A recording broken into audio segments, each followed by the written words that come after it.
ये है the walking dead season 7 का पार्ट 2। इसमें हम एपिसोड 5, 6, 7 एंड 8 की एक्सप्लेनेशन देखेंगे। अगर आपको मूवीज रिलेटेड अपडेट चाहिए या फिर डायरेक्टली सही फिल्मों को या सीरीज को एंजॉय करना है तो टेलीग्राम चैनल का लिंक डिस्क्रिप्शन में दिया हुआ है, जाकर ज्वाइन कर लेना। अभी तक हमने देखा कि नीगन ने रिक के पूरे ग्रुप को अपने अंदर ले लिया है और उसने ग्लेन और अब्राहम को मार दिया। और अब वो जिस तरह हिल टॉप का सामान लेता आ रहा था, अब अलेक्जेंड्रिया से भी सामान ले रहा है। वहीं डेरेल अब नीगन के कब्जे में है और मैगी की सेफ्टी हिलटॉप के लोगों के जिम्मे है।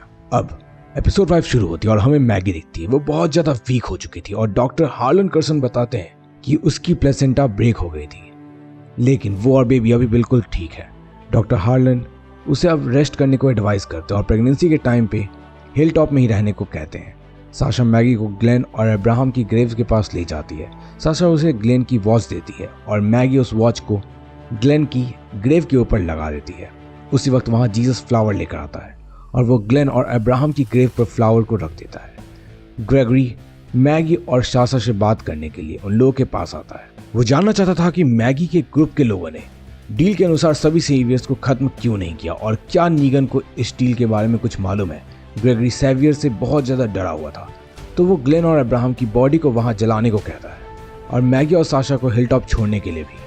ग्रेगरी मैगी और साशा के वहां होने से बहुत ज्यादा डर चुका था। उसे लग रहा था कि अगर सेवियर्स को इन दोनों के बारे में मालूम पड़ा तो वो सबको मार देंगे। अलेक्जेंड्रिया में रिक और एरन दोनों नीगन को प्रोवाइड करने के लिए सप्लाई रन पर जाने का प्लान करते हैं। रिक मिशॉन और कार्ल को भी अपने साथ चलने को कहता है, लेकिन दोनों नीगन के लिए सप्लाई रन पर जाने से मना कर देते हैं। रिक मिशॉन को एक वॉकी टॉकी देकर कहता है कि वो लोग नॉर्थ डायरेक्शन में बढ़ रहे हैं और अगर वो ज्वाइन करना चाहे तो कभी भी कर सकती है। वहीं कार्ल एनिट को अलेक्जेंड्रिया की दीवार से बाहर निकलते हुए देखता है और इसकी वजह पूछता है, तो एनिट बताती है कि वो मैगी को देखने के लिए हिलटॉप जाना चाह रही है। दूसरी तरफ हिलटॉप में मैगी एंड साशा दोनों जीसस के रूम में थे। साशा जीसस से मैगी को यहाँ रहने के लिए ग्रेगरी से बात करने को कहती है, जिसके बदले में साशा हिलटॉप के लोगों के लिए बाहर से सप्लाईज लाया करेगी। इसके बाद जीसस साशा को अब्राहम की नेकलेस देता है।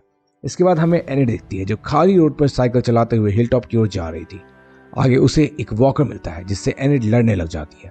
तभी एक कार आती है और वॉकर को कुचलते हुए आगे जाकर रुकती है और हमें दिखता है कि इस कार को कार्ल चला रहा था। इधर हिलटॉप में मैगी और साशा की आधी रात को नींद खुलती है। उन्हें बाहर से बहुत ही लाउड म्यूजिक की आवाज सुनाई दे रही थी, साथ ही उन्हें लोगों के चीखने चिल्लाने की भी आवाज सुनाई दे रही थी। वो दोनों तुरंत छत पर जाकर देखते हैं कि हिलटॉप का गेट पूरी तरह से खुला हुआ था और एक गाड़ी कंपाउंड के अंदर आकर रुकी हुई थी और ये लाउड म्यूजिक उसी में से आ रही थी। मैगी और साशा दोनों देखती हैं कि उस आवाज से कई वॉकर्स हिलटॉप के अंदर घुस चुके थे। साशा तुरंत ही वॉकर्स को मारने लग जाती है और इधर जीसस भी आकर साशा की मदद करता है। लेकिन साशा कार के पास म्यूजिक बंद करने के लिए जाती है, लेकिन वो चारों तरफ से मेटल से पैक्ड थी और इस कार के पीछे सेवियर्स का लोगो लगा हुआ था, जिससे साशा समझ जाती है कि सारा काम सेवियर्स का ही था। दिन मैगी भी रूम के छत से हिलटॉप के 2 लोगों को गेट बंद करने का ऑर्डर देती है और खुद एक बहुत बड़े ट्रैक्टर से वॉकर्स को कुचलते हुए उस गाड़ी को भी कुचल देती है, जिससे लाउड म्यूजिक बंद हो जाती है। अब नेक्स्ट डे दिखता है कार्ल और एनिट रास्ते पर थे। कार्ल एनिट को बताता है कि उसने अपनी आंखों से नीगन को ग्लेन एंड अब्राहम को मारते हुए देखा था। कार्ल एनिट को बताता है कि वो नीगन को मारने के लिए उस रात को अपनी मेमोरीज में कैद करके रखना चाहता है। अब ग्रेगरी दिखता है जो मैगी और साशा को हिलटॉप बचाने के लिए थैंक्स कहता है, लेकिन वो अभी भी वहां रुकने उन्हें नहीं देना चाहता था। वो उन्हें जल्दी से जल्दी हिलटॉप छोड़ने को कहता है। वो लोग इस बारे में बात कर ही रहे थे कि तभी वहां बहुत सारी गाड़ियां आती हैं। सेवियर्स का ग्रुप वहां पहुंच चुका था, तो ग्रेगरी जीसस को मैगी और साशा को एक क्लोजेट में छिपाने को कहता है।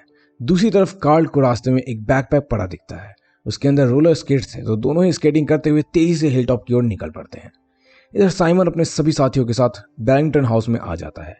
साइमन ग्रेगरी को बताता है कि उन्होंने ही रात में हिलटॉप के कंपाउंड में वो गाड़ियां रखी थी।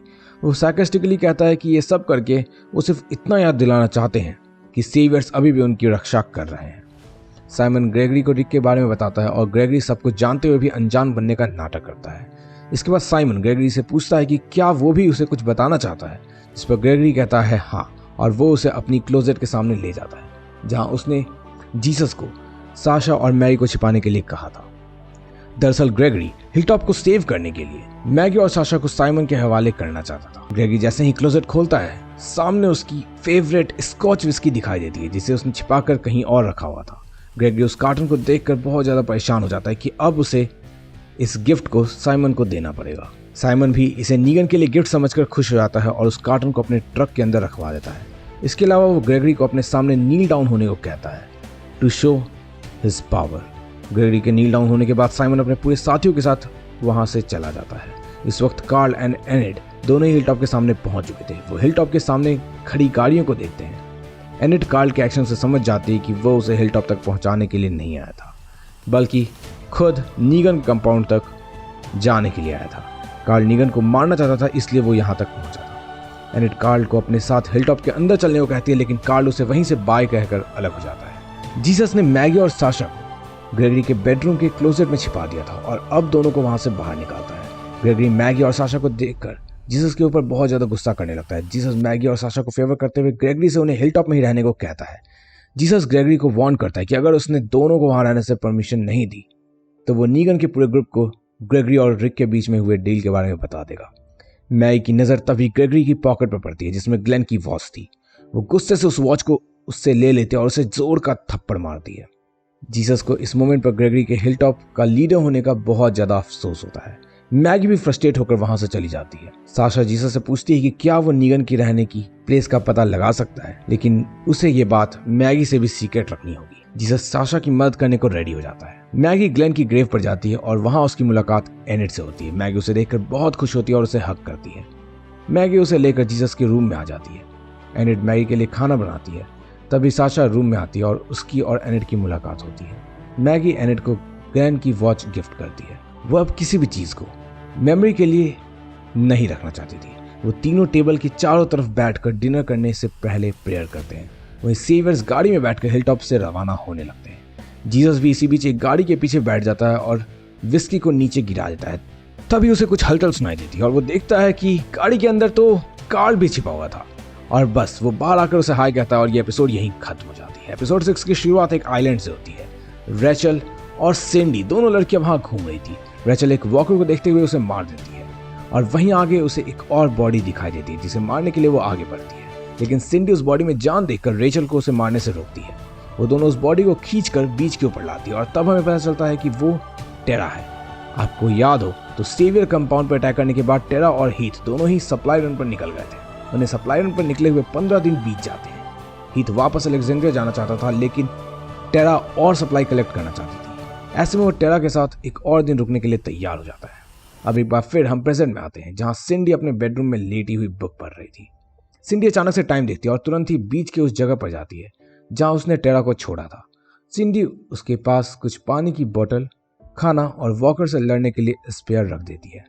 टेरा बेहोशी का नाटक करती है और सिंडी के वहां से जाते ही उसे फॉलो करती हुई एक विलेज तक पहुंचती है। टेरा छुप कर देखती है और उसे वहां सिर्फ फीमेल्स नजर आती है। ये एक अलग ग्रुप था जो यहाँ रह रहा था। बस टेरा छिप कर उन्हें देख ही रही थी कि वो लेडीज आर्मरी से गन निकालकर टेरा को देखकर उस पर फायरिंग करना शुरू कर देती है। टेरा फायरिंग से डरकर भागती है और एक लेडी को पंच मारकर गिरा देती है कि तभी उसका सामना रेचल से होता है जो उसे गन पॉइंट पर ले लेती है। लेकिन एक बार फिर सिंडी वहां आकर टेरा को बचा लेती है। टेरा बहुत सारी लेडीज से घिर जाती है और अब इस ग्रुप की लीडर नेटालिया वहां आती है जो सिंडी की ग्रैंडमा थी और वो उसे टेरा से दूर रहने के लिए कहती है। अब एक बार फिर फ्लैशबैक दिखता है और हीथ और टेरा एक ब्रिज पर रखे कंटेनर पर खड़े होते हैं। वहां पर बहुत सारे गार्बेज, डंपस्टर, कार्स वगैरह दिखाई देते हैं। वो दोनों आगे बढ़ते हैं और एक बहुत बड़े बालू के ढेर के पास पहुंचते हैं। टेरा को वहीं साइड में दबा हुआ एक बैग दिखाई देता है जिसे वो निकालने की कोशिश करने लगती है, लेकिन बैग को निकालते ही रेत पूरी तरह से वहां फैल जाती है और उसमें से दबे हुए कई वॉकर्स बाहर निकलना शुरू हो जाते हैं और इनके ऊपर हमला करने लग जाते हैं। टेरा वॉकर्स का सामना करते हुए वहीं पर गिर जाते हैं और हीथ भागने लगता है। हमें ऐसा लगता है जैसे वो टेरा को वहीं छोड़कर भाग जाएगा, लेकिन इससे पहले कि हम कुछ जान पाते सीन एक बार फिर प्रेजेंट में आती है जहां पर टेरा को सभी औरतों ने बंदी बनाया हुआ था। वो एक कमरे में थी जहां नेटालिया के साथ 2 और फीमेल भी थी। वो तीनों मिलकर टेरा से पूछताछ करने लगते हैं। टेरा लोगों को अपनी सच्चाई नहीं बताना चाहती थी, इसलिए वो झूठ बोलती है कि वो अटलांटा को बिलोंग करती है और अपने एक साथी के साथ फिशिंग बोट पर काम करती थी। वो लोगों को बताती है कि वो और उसका साथी किसी तरह ब्रिज पर पहुंच गए थे जहां पर वॉकर से सामना करते हुए टेरा ब्रिज से नीचे गिर गई और उसके आगे का उसे कुछ भी याद नहीं। टेरा नटालिया को उसे छोड़ने के लिए कहती है, लेकिन नटालिया कंफ्यूज थी। ऐसे में वो टेरा को डिनर के लिए इनवाइट करती है। अब सीन डिनर टेबल का था जहां पर नटालिया, सिंडी, कैटी और टेरा मौजूद थी। उन लोगों ने खाना खाने के लिए टेरा को खोल दिया था। टेरा को अभी तक इस गांव में कोई भी आदमी दिखाई नहीं देता, जिससे उसे काफी ज्यादा सरप्राइज फील होता है। टेरा इस बारे में नटालिया से पूछती है, जिस पर वो बताती है कि उनके ग्रुप के सभी आदमी एक दूसरे ग्रुप से लड़ाई करते हुए मारे गए। टेरा नटालिया को ऐसे में अपनी सच्चाई बता देती है और कहती है कि वो एक कम्युनिटी को बिलोंग करती है और उसकी कम्युनिटी ने सेवियर्स कंपाउंड पर हमला करके सभी सेवियर्स को खत्म कर दिया था। टेरा उनके ग्रुप को अलेक्जेंड्रिया की कम्युनिटी ज्वाइन करने का ऑफर करती है, जिसे सरप्राइजिंगली नटालिया बहुत ही जल्दी एक्सेप्ट कर लेती है। नटालिया टेरा को छोड़ने, उसकी कम्युनिटी से बात करने के लिए और उसके साथी को ढूंढने के लिए एक गाइड उसके साथ भेजने के लिए भी राजी हो जाती है। अगले दिन टेरा, कैटी और बीट्रिस एक साथ उस गांव से बाहर निकलने लगती है। एक बार फिर उसका सामना रेचल से होता है। रेचल टेरा को देखकर जमीन के ऊपर थूक देती है और टेरा उसे मिडिल फिंगर दिखाते हुए आगे बढ़ जाती है। जंगल में जाते हुए टेरा को एहसास होता है कि कैटी और बीट्रिस उसे मारने के लिए जंगल में लेकर आई थी। टेरा जंगल में एक वॉकर को देखती है और उसे मारने का बहाना करके वहां से भाग निकलती है। बीट्रिस आखिर में टेरा को पकड़ लेती है और उसे गन पॉइंट पर ले लेती है। वो उसे बताती है कि वो सेवियर्स के बारे में कुछ भी नहीं जानती है, क्योंकि सेवियर्स का ग्रुप बहुत ही ज्यादा बड़ा है और उन्होंने सिर्फ एक सैटेलाइट स्टेशन पर ही अटैक किया था। वो क्लियर करती है कि उनकी कम्युनिटी चाह करके भी सेवियर्स को खत्म नहीं कर सकती है, क्योंकि वो नंबर्स में बहुत ही ज्यादा है। बीट्रिस टेरा को वार्न करती है कि वो लोग सेवियर्स का सामना कभी नहीं कर सकते हैं। वो लोग आगे बताते हैं कि जब सेवियर्स की उनसे लड़ाई हुई थी, तब उन्होंने 10 साल से बड़े उम्र के सभी आदमियों को एक लाइन में खड़ा करके गोली मार दी थी। ऐसे में बची हुई औरतों ने नीगन के लिए काम करने की जगह छिपकर एक जगह पर रहना ज्यादा ठीक समझा। वो लोग नहीं चाहते थे कि टेरा अपनी कम्युनिटी में वापस आए और इन लोगों की जगह के बारे में किसी को भी मालूम पड़े। तभी वहां सिंडी आती है और वो बीट्रिस को गिराकर टेरा को वहां से भागने बोलती है। सिंडी एक बैग में टेरा के लिए खाने पीने का सारा सामान लेकर आई थी। वो टेरा को कसम खाने के लिए कहती है कि वो वापस जाकर इस जगह के बारे में कुछ भी नहीं बताएगी।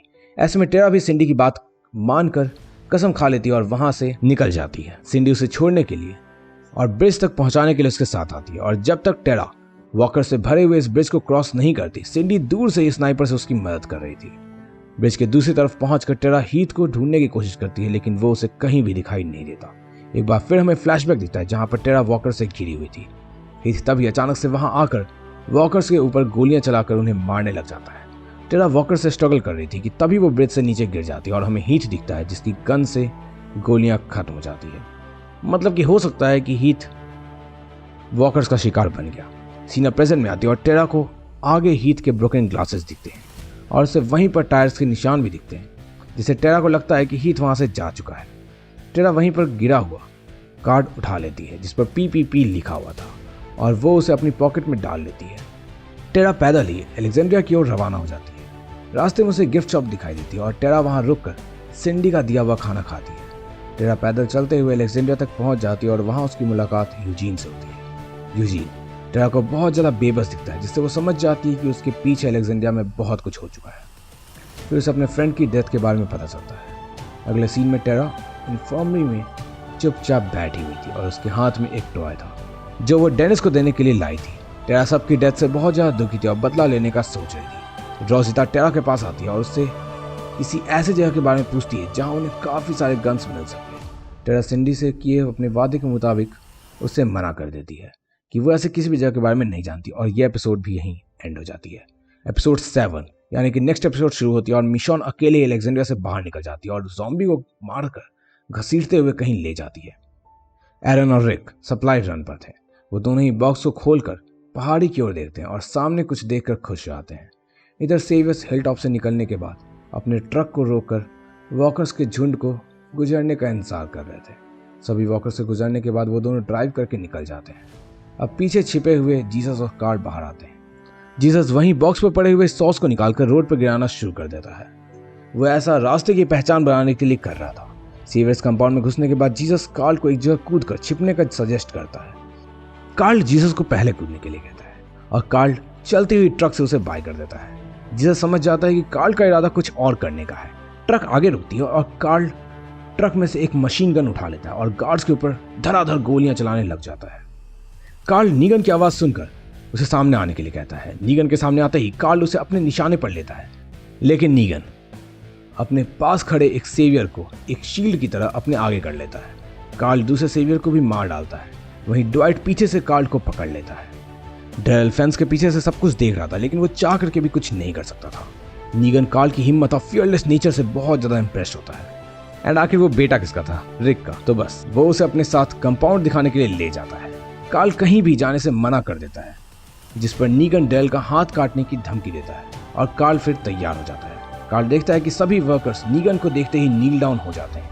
नीगन उन वर्कर्स के बीच में जाकर अनाउंस करता है कि आज इन्हें बहुत बड़ी सप्लाई मिली है, जिस वजह से सभी वर्कर्स को बिना कोई पॉइंट गंवाए हुए नीगन की तरफ से बहुत ही शानदार डिनर मिलेगी। इधर अलेक्जेंड्रिया में रोजिता यूजीन को अपने साथ सप्लाई रन पर जाने के लिए कहती है। स्पेंसर रोजिता को जाते हुए देखकर कहता है कि उन्हें अब इस नए सिस्टम को एक्सेप्ट कर लेना चाहिए और सप्लाईज को एक टैक्स के रूप में नीगन को देना भी चाहिए। रोजिता स्पेंसर से एग्री नहीं करती और उसे क्लियर करती है कि वो नीगन के लिए नहीं जा रही थी और वो यूजीन को लेकर वहां से निकल जाती है। नीगन कार्ल को लेकर अपनी वाइफ्स के पास जाता है। वो अपनी वाइफ से कार्ल को इंट्रोड्यूस करवाता है। नीगन शेरी को लेकर एक और चला जाता है और उसे एम्बर और मार्क के रिलेशन के बारे में पूछता है। शेरी बताती है कि वो दोनों सीरियस रिलेशनशिप में हैं। ऐसे में नीगन एम्बर को उसे चीट करने के लिए काफी कुछ कहता है, जबकि एम्बर नीगन को क्लियर करती है कि वो उससे ही प्यार करती है। शेरी नीगन को एम्बर के साथ रूड नहीं होने के लिए कहती है। ऐसे में नीगन आगे आकर शेरी को किस करता है। तभी ड्वाइट और डेल वहां पहुंच जाते हैं और ड्वाइट नीगन को शेरी को किस करता हुआ देख लेता है। वहीं डेल के हाथ में नीगन के लिए फूड प्लेटर था, जिसे वो वहीं रख देता है। इसके बाद नीगन डेल को वहां से जाने के लिए कहता है। अगले सीन में रिक और एरन दिखते हैं। उन लोगों के पास सप्लाई कलेक्ट करने के लिए सिर्फ एक दिन का ही वक्त था। वो दोनों एक गेट के सामने पहुंचते हैं जिस पर कुछ वार्निंग लिखी हुई थी, लेकिन ये उसे इग्नोर करके अंदर चले जाते हैं। इधर गैब्रियल और स्पेंसर भी सप्लाई रन पर निकले हुए थे। रास्ते में स्पेंसर गैब्रियल से पूछता है कि क्या किसी से नफरत करना गलत है।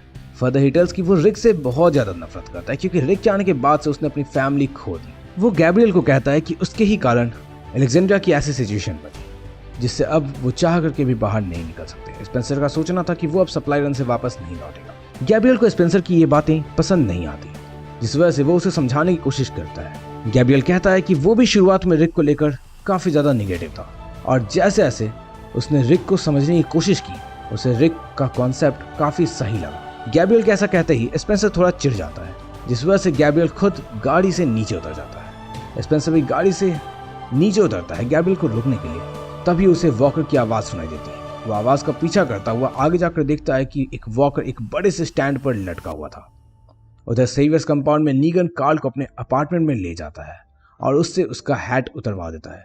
नीगन कार्ल की आई कवर भी खुलवा देता है और उसे ह्यूमिलिएट करता है, जिससे कार्ल रोने लगता है और नीगन को रियलाइज होता है कि कार्ल तो यार एक बच्चा है और वो उससे माफी मांगता है। वहीं जोई नीगन के अपार्टमेंट में उसकी लुसील उसे वापस देने के लिए आता है। तब नीगन कार्ल को हंसाने के लिए जोई के साथ कुछ मजाक करता है। नीगन कार्ल को आई कवर खुले रखने के लिए ही कहता है और उससे साथ में गाना गाने को भी कहता है और कार्ल गाना गाता है। नीगन को अचानक ही याद आता है कि उसकी आयरन गर्म हो गई होगी। वो तुरंत ही कार्ल के साथ बेसमेंट तक पहुंचता है। यहाँ बहुत सारे वर्कर्स पहले से ही मौजूद थे। वहीं नीगन की वाइफ्स ड्वाइट और डेरल और मार्क भी मौजूद थे। नीगन वहां मौजूद सेवियर्स को एक बार फिर से अपने रूल्स को फॉलो करने के लिए वार्न करता है और मार्क की गाल को गर्म आयरन से जला देता है। मार्क दर्द से बेहोश हो चुका था। ऐसे में नीगन कार्लसन को मार्क को देखने के लिए कहता है और कार्ल को लेकर वहां से चला जाता है। इधर स्पेंसर रोप की मदद से उस वॉकर को नीचे गिरा देता है। वॉकर की पॉकेट से स्पेंसर को एक नोट मिलता है जो कि लैटिन में लिखा हुआ था और यहाँ पे ज्यादा कुछ नहीं करता, बल्कि सिर्फ उस नोट को अपने पॉकेट में रख लेता है। रोजिता यूजीन को लेकर उस फैक्ट्री में पहुंचती है जहां पर यूजीन ने बुलेट बनाने की बात कही थी। वो यूजीन को बुलेट का खाली शेल देकर बुलेट बनाने को कहती है। यूजीन बुलेट बनाने से डर जाता है और रोजिता को वार्न करता है कि एक बुलेट से वो सेवियर्स का कुछ भी नहीं बिगाड़ पाएगी। रोजिता यूजीन को कायर और झूठा कहती है और उसे उसकी पुरानी बातें याद दिलाती है। यूजीन रोजिता की बातों से हर्ट हो जाता है और वो चुपचाप बुलेट बनाने लग जाता है। इधर ड्वाइट और शेरी स्टेयरकेस में खड़े होकर स्मोकिंग कर रहे थे, तो दोनों एक बार फिर से नीगन के साथ हुई अपनी डील को डिस्कस करते हैं। ड्वाइट शेरी को क्लियर करता है कि आगे बढ़ने के लिए किसी न किसी की कीमत तो देनी ही पड़ती है। नीगन कार्ल को लेकर वापस अपार्टमेंट में आता है। कार्ल नीगन को कहता है कि वो अब समझ चुका है कि वो कार्ल, रिक और डेल को कभी नहीं मारेगा। नीगन कार्ल की ये बात सुनकर मुस्कुरा देता है और उसे लेकर बाहर निकल जाता है। नीगन कार्ल को लेकर एक कार्गो ट्रक में आता है और सीवियर्स कंपाउंड से बाहर निकलते समय डेल नीगन को धमकाता है कि कार्ल को कोई भी नुकसान नहीं पहुंचना चाहिए। नीगन वहीं मौजूद ड्वाइट को डेल को सेल में बंद करने का ऑर्डर देता है और कार्ल के साथ वहां से अलेक्जेंड्रिया के लिए निकल जाता है, जिसे अभी ट्रक के ऊपर मौजूद था। वो ट्रक को बाहर जाता देख उतरकर कंपाउंड के अंदर आ जाता है। वहीं डेरल सेल के अंदर बंद था। वो देखता है कि किसी ने एक नोट नीचे अंदर से खिसका दिया था। उसको पिक करता है जिस पर गो नाउ लिखा हुआ था और दूसरी तरफ एक चाबी भी चिपकी हुई थी। अगले सीन में सेवियर मेंबर इजाबेल दिखती है जो अकेली ही गाड़ी ड्राइव कर रही थी। आगे वॉकर्स के कारण रास्ता बंद था तो वो गाड़ी रोकती है और बस इतने में ही मिशॉन तुरंत ही इजाबेल के सामने आ जाती है और उसे अपने कंट्रोल में ले लेती है। मिशॉन इजाबेल को नीगन के कंपाउंड तक चलने को कहती है। इधर नीगन कार्ल को अलेक्जेंड्रिया लेकर पहुंच जाता है। वो दोनों रिक के घर में घुसते हैं और उनकी मुलाकात ओलिविया से होती है। वो बताती है कि रिक सप्लाई रन पर गया हुआ था, जिस पर नीगन कहता है कि वो यहीं रुककर रिक का इंतजार करेगा। नीगन मजाक में ओलिविया से कुछ उल्टा पुल्टा बोल देता है जिससे ओलिविया उसको थप्पड़ लगा देती है, लेकिन नीगन बिना ज्यादा रिएक्ट किए उसे लेमनेड बनाने को बोलता है। नीगन चारों ओर घूमकर घर को देखने लग जाता है और जुडिथ के रूम में घुस जाता है। वो जुडिथ को देखकर खुश रहता है और इधर रिक और एरन को आगे बढ़ने पर वार्निंग साइन बोर्ड दिखाई देती है। वो दोनों इस बोर्ड को इग्नोर करके आगे बढ़ जाते हैं। आगे बढ़ने पर उन्हें वॉकर से भरा हुआ एक तालाब दिखता है जिसके बीच में एक हाउस बोट था। दूसरी तरफ यूजीन और रोजिता दोनों अलेक्जेंड्रिया पहुंच चुके थे। स्पेंसर भी ढेर सारी सप्लाईज लेकर अलेक्जेंड्रिया आ जाता है। स्पेंसर को जो लैटिन में लिखा हुआ नोट मिला था उसमें सप्लाईज वाली जगह की लिस्ट भी थी, तो वो रोजिता से कहता है कि वो ये सारी चीजें नीगन से शेयर कर देगा। दूसरी तरफ नीगन कार्ल के साथ जुडिथ को गोद में लिया हुआ बैठा हुआ दिखता है। वो जुडिथ से प्यार कर रहा था और ये एपिसोड यहीं खत्म हो जाती है। नेक्स्ट एपिसोड की शुरुआत में हिलटॉप दिखता है जहां पर मैगी गेट पर गार्ड कर रही थी। हिलटॉप के रेसिडेंट्स मैगी और साशा से बहुत ज्यादा खुश थे क्योंकि उन दोनों ने उन्हें वॉकर और सीवर्स के अटैक से बचाया था। ग्रेगरी मैगी को हिलटॉप के रेसिडेंट से दूर रहने के लिए कहता है। ग्रेगरी के हाथ में एप्पल था जिसे देखकर मैगी का गेटकीपर पार्टनर उसे मैगी की प्रेगनेंसी का ध्यान रखकर उसे देने के लिए कहता है और ग्रेगरी ना चाहते हुए एप्पल उसे दे देता है और वहां से चला जाता है। अलेक्जेंड्रिया में नीगन अपना होलिडे मना रहा था। वो पास्ता बनाता है और डाइनिंग टेबल पर बैठ जाता है। वहीं रिक और एरन वॉकर से भरे हुए पॉन्ड के किनारे थे। उन्हें वहां पर बुलेट होल वाली नाव भी मिलती है जिस पर बैठकर वो हाउस बोट की ओर निकल पड़ते हैं। इधर नीगन, कार्ल और ओलिविया चुपचाप बैठे हुए थे।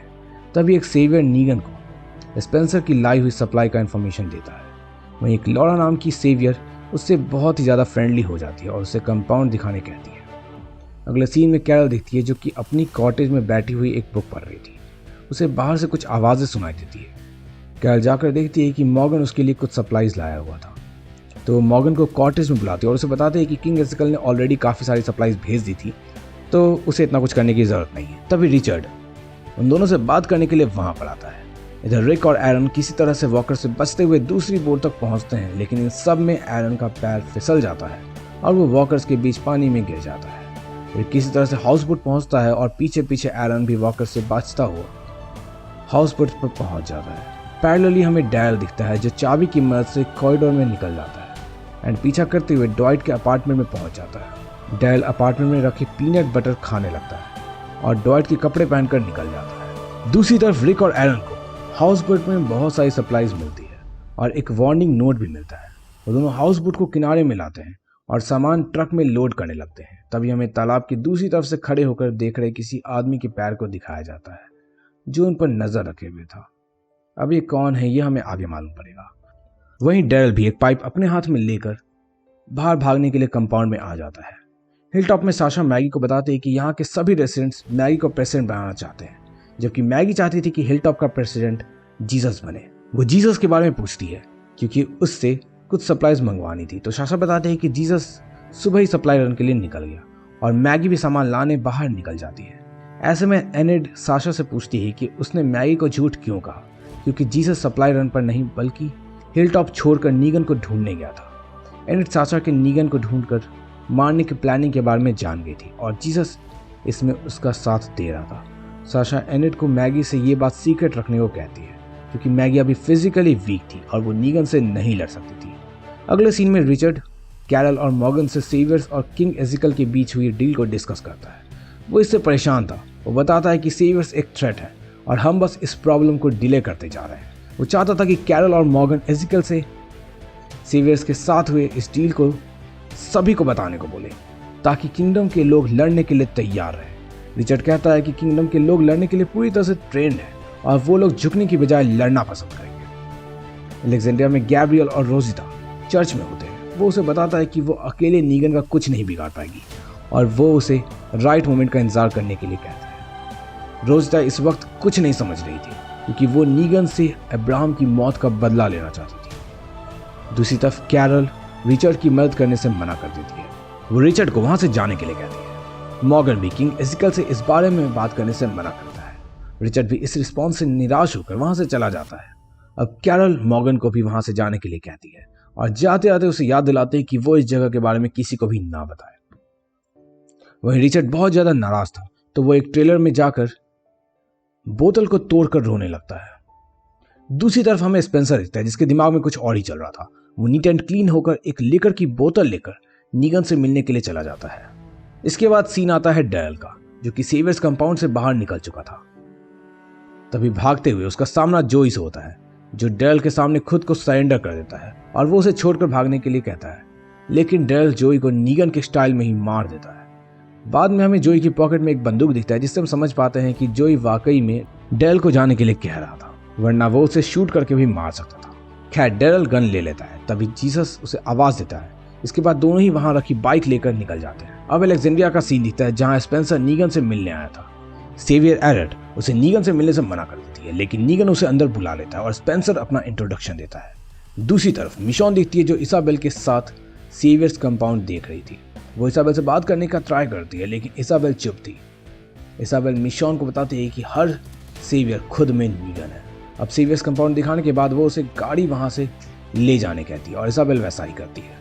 रिक और एरन भी अलेक्जेंड्रिया पहुंच जाते हैं और वो वहां मौजूद नीगन के ट्रक को देख लेते हैं। गेट के पास मौजूद सेवियर्स रिक और एरन की लाई हुई सप्लाईज को अनलोड करने लग जाते हैं। एंड इधर नीगन एंड स्पेंसर बहुत ज़्यादा फ्रेंडली हो जाते हैं। वो दोनों ड्रिंक करते हैं और नीगन उसे अपना फ्रेंड कहता है, जिसके बाद दोनों पूल खेलना शुरू करते हैं। इधर सेवियर्स सप्लाई चेक कर रहे थे, तो उन्हें हाउस बोट पर मिला हुआ वही नोट मिलता है, जिसमें कुछ अब्यूजिव चीज़ें लिखी हुई थी। बस उसमें लिखी चीज़ों को देखकर सेवियर्स को ऐसा लगता है जैसे रिक एंड एरन ने ये उनके लिए लिखा है। बस वो एरन की पिटाई कर देते हैं। रिक के रोकने के बावजूद सेवियर्स उसकी नहीं सुनते और उसे बहुत मारते हैं। हमें वापस से नीगन एंड स्पेंसर दिखते हैं, जो स्ट्रीट के बीच में पूल गेम खेलना शुरू कर चुके थे और अलेक्जेंड्रियर्स एंड सेवियर्स इन्हें खेलते हुए देख रहे थे।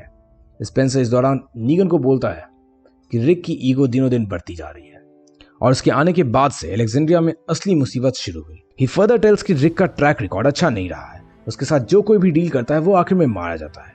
नीगन ऐसे में स्पेंसर से पूछता है कि फिर उसने खुद ही रिक को क्यों नहीं मार दिया, क्योंकि शायद उसके अंदर गट्स नहीं है। और बस नीगन एक चाकू से स्पेंसर के ऊपर वार करता है और उसके पेट से सारी गट्स बाहर निकाल देता है एंड फिर कहता है कि उसके अंदर तो गट्स है। एंड बस नीगन स्पेंसर की इस हालत को देखकर बहुत जोरों से हंसने लगता है। नीगन थोड़ा सा सरफिरा और थोड़ा विटी पर्सनैलिटी का है, जिस वजह से हम उसे कई मोमेंट पर जहां पे बहुत ज्यादा सीरियस होना चाहिए वहां वो हंसते हुए मिलता है। लेकिन बस ये होते ही स्पेंसर बहुत जोरों से चीखता है और मर जाता है। तभी रोजिता गन निकालकर नीगन को शूट करती है, लेकिन नीगन लूसील को आगे कर देता है और गोली लूसील के अंदर घुस जाती है। एरट तुरंत ही रोजिता को कंट्रोल में लेती है। नीगन जमीन पर पड़ी हुई बुलेट की खाली केस को देखकर समझ जाता है कि इसे किसी ने अपने हाथ से बनाई थी। वो सबसे पूछता है कि इसे किसने बनाया। रोजिता नीगन को कहती है कि बुलेट उसने बनाई थी, लेकिन नीगन को उसकी बात पर भरोसा नहीं होता। नीगन एरट को रोजिता के चेहरे को मार्क करके खराब करने कहता है, क्योंकि लूसील पर भी बुलेट मार्क हो गया था। एंड एरट चाकू से उसके चेहरे को काट देती है। नीगन फिर से पूछता है कि बुलेट किसने बनाया। रोजिता बताती है कि बुलेट उसने ही बनाई थी। इस बात से नीगन बहुत ज्यादा गुस्से में आता है और एरट को किसी भी अलेक्जेंडर को मारने को कहता है। एंड एरट इंस्टेंटली ओलिविया को शूट कर देती है। दूसरी तरफ सेवियर्स एरन को बहुत मारकर छोड़ देते हैं और रिक उसे सहारा देते हुए अलेक्जेंड्रिया के अंदर लाता है। रिक एंड एरन भी ये सारा मैस देखते हुए, और रिक नीगन से पूछता है कि वो अभी यहाँ क्या कर रहा है। तो नीगन बोलता है कि रिक को उसे थैंक यू कहना चाहिए। रिक नीगन को अलेक्जेंड्रिया से जाने को कहता है, लेकिन नीगन बुलेट बनाने वाले का पता लगाए बिना वहां से नहीं जाने वाला था। टेरा कहते हैं कि वो बुलेट उसने बनाई थी, लेकिन यूजीन तभी तुरंत नीगन के सामने आता है। वो बुलेट बनाने का पूरा प्रोसीजर उसे बताने लगता है और वो कहता है कि ये बुलेट उसने बनाई थी। नीगन वहां से चला जाता है और वार्न करता है कि उन्हें अगली बार आज से ज्यादा सप्लाई चाहिए, और वो यूजीन को लेकर वहां से निकल पड़ता है। पीछे से स्पेंसर रीएनिमेट होता है, जिसे रिक मार डालता है। दूसरी तरफ मिशॉन अलेक्जेंड्रिया रिटर्न करती है और रिक को सेवियर्स कंपाउंड के बारे में बताती है। वो रिक को बताती है कि सेवियर्स नंबर में बहुत ज़्यादा है। वो बताती है कि अपनी आने वाली जनरेशन के लिए उन्हें लड़ाई करनी ही होगी, वो हिलटॉप के लोगों को भी शामिल करना चाहती है। रिक बात सुनकर सेवियर्स का सामना करने के लिए तैयार हो जाता है। इधर मैगी हिलटॉप के गेट को गार्ड कर देती है। वो किसी को आता देख तुरंत ही गेट खोल देती है और सामने से रिक, कार्ल, रोजिता, टेरा सब एंटर करते हैं और मैगी, साशा और एनेट को देखकर खुश होते हैं। रिक मैगी को बोलता है कि वो सही कह रही थी, उन्हें नीगन से लड़ाई करने की तैयारी शुरू कर देनी चाहिए। तभी डैरल एंड जीसस भी उन लोगों को ज्वाइन करता है और डैरल रिक को उसकी गन वापस दे देता है। दूसरी तरफ हमें गैब्रियल दिखता है जो कि अलेक्जेंड्रिया को गार्ड कर रहा था। तभी दिखता है वही शू पहना हुआ आदमी जो हाउस बोट पर रिक को देख रहा था। वो अलेक्जेंड्रिया में एंटर कर जाता है और एपिसोड यहीं एंड हो जाती है। बाय।